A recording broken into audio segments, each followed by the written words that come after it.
ಇಲ್ಲ, ಚೆನ್ನಾಗಿ ಕೆಲಸ ಮಾಡ್ತಾ ಇಲ್ಲ. ಯಾಕೆ ಹೇಳ್ತೀರಾ, ಹೇಗೆ ಹೇಳ್ತೀರಾ? ಅವ್ರು ಯಾವುದೋ ಸರ್ಕಾರದ ಲೂಪ್ ದೋಷಗಳು ಯಾವುದನ್ನು ಎತ್ತಿ ಹಿಡಿತಾ ಇಲ್ಲ. ಅವರು ಈಗೋಸ್ಕರ ಈಗ CMಗೋಸ್ಕರ ಅವ್ರು ಕಿತ್ತಾಡ್ತಾ ಇದ್ದಾರೆ. ಅದ್ರ ಬಗ್ಗೆ ಕೆಲಸಗಳಾಗ್ತಾ ಇಲ್ಲ. ಇವ್ರು ವಿರೋಧ ಪಕ್ಷದವ್ರು ದಿನ ಪ್ರೆಸ್ ಕಾನ್ಫರೆನ್ಸ್ ಮಾಡಿ ಅವ್ರ ಉಳುಕುಗಳನ್ನೆಲ್ಲ ತೆಗೆದು ಹೇಗೆ ಏನು ಅಂತಿಲ್ಲ. 2.5 ವರ್ಷ ಆಗಿದೆ.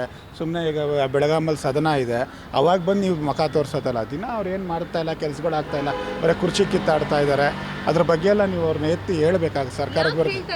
ಯಾಕೆ ಹೇಳ್ತಾ ಇಲ್ಲ ಅಂದರೆ ಅಲ್ಲೇನೋ ಪ್ರಾಬ್ಲಮ್ ಅವರಲ್ಲಿ ಅಷ್ಟೇ. ಯಾಕೆ ಹೇಳಲ್ಲ ಅಂದರೆ ಅವರಲ್ಲಿ ಪ್ರಾಬ್ಲಮ್ಮು, ಇಲ್ಲ ವಿಜಯೇಂದ್ರನಲ್ಲಿ ಪ್ರಾಬ್ಲಮ್, ಇಲ್ಲ ಅಶೋಕಲ್ಲಿ ಪ್ರಾಬ್ಲಮ್ಮು, ಆ ಪಕ್ಷದಲ್ಲಿ ಪ್ರಾಬ್ಲಮ್ಮು, ಅದಕ್ಕೆ ಹೇಳ್ತಾ ಇಲ್ಲ. ಓಕೆ, ಈಗ ಚಳಿಗಾಲದ ಅಧಿವೇಶನ ಬರ್ತಾ ಇದೆ. ಸೊ ಜನರ ಸಮಸ್ಯೆಗಳನ್ನ ಅಲ್ಲಿ ಹೇಳಿ ತೋರಿಸ್ತಾರೆ. ರೈತರ ಸಮಸ್ಯೆ ಅಂತ ಬೆಳಗಾಮಲ್ಲಿ, ಇಲ್ಲಿ ಬೆಂಗಳೂರದು ಚರ್ಚೆ ಮಾಡಬೇಕು, ರೋಡ್ದೆಲ್ಲ ಹೇಳಿದ್ದಾರೆ.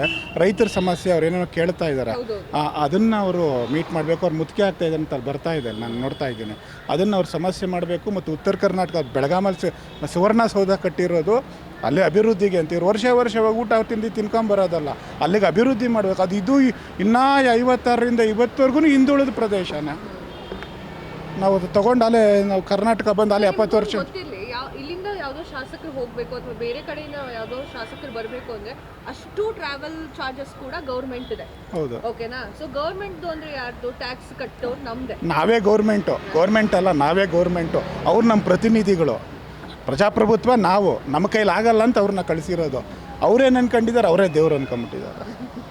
ಅದರಿಂದ ಅಲ್ಲಿ ಕಾನ್ಸ್ಟಿಟ್ಯೂಷನ್ ನೀವು ಓದಿದ್ರೆ by the people, for the people, to the people. ನಾವು ಪೀಪಲ್ಗಳು, ಪ್ರಜೆಗಳು, ಪ್ರಜಾಪ್ರಭುತ್ವ.